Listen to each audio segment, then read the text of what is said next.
Hello everyone! OMG! It's been a while. Hindi ako nakapag-voice over. Now lang din nagkaroon ng time.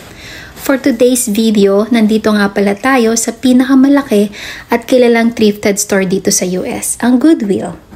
Maghahanap kasi ako ng mga pwede kong masuot dahil wala nang magkasyang mga damit sa akin. Tumingin na rin ako sa Ross at ibang department store pero wala talaga akong makita. At naisip ko, buwan ko na lang naman siya magagamit. Kaya nangihinayang ako kung bibili pa ako ng bago. Dati pa lang sa Pinas, mahilig na ako mag-ukay at pampalipas ng oras din.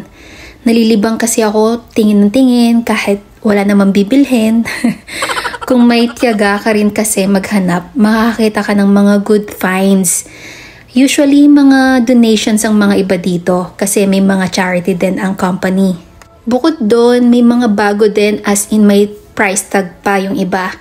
Lahat din ng mga kailangan mo nandito na from all sizes ng clothes, shoes, bags, furnitures, kitchenware, name it, meron sila dito. Sa isang oras kong pag-iikot, eto ang mga nakita ko, kaya magsusukat na ako. Etong dress na to, mga nasa $9. Maganda yung quality. Stretchable pa, kaya kinuha ko yan. Susunod naman ay yung may pa-turtleneck long dress, mga $15.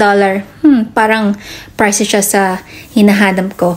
But this one, mukhang elegant, Ralph Lauren lang naman ang tag, kaya good buy for me sa akin to.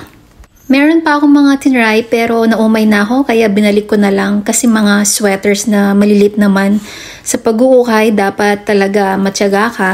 Dito nga pala, magkakahiwala yung mga high-end brands sa mga local ganyan at yung mga price, mga hindi na rin pang ukay, kaya tinigilan ko na. For me kasi, pag sinabing ukay, di ba dapat ang price is mga $15 below? Pag sa mga dresses at depende rin sa quality at yung mga brand din. Tulad ng mga nakikita ko kasi medyo mga foreign brand na to, tapos ang price nila mga nasa $20 and above na. Kaya parang out of budget na. Hindi na yung pang-ukay. Parang brand yun na rin kasi yun.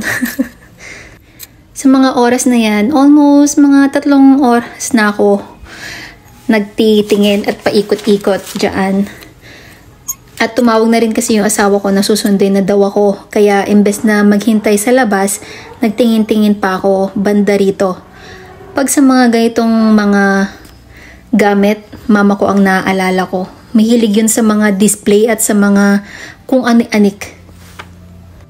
Ako pa naman ayoko nung mga maraming gamit sa bahay. Gusto ko talaga, kaya nga nagpapaka-minimalist talaga ako. Kaya kahit gano'ng ka-cute pa yan, kung hindi ko naman kailangan, hindi ko talaga siya bibilhin. Ayoko nung mga dust catcher lang, ganyan. Tapos ang gusto ko yung mga gamit, mga nasa loob lang ng cabinet, drawer, ganyan. Yung walang nakikita. Yung ganun. Tsaka mas at peace kasi ako. At para mas maaliwalas din kasi yung bahay. 'Di ba? Kapag walang masyadong mga kung ano-ano. Bago ako lumabas, nasipat ko pa tong bag ng KS. Pagtingin ko sa price, naku, malapit na siya sa price ng brand new kapag naka-sale ha.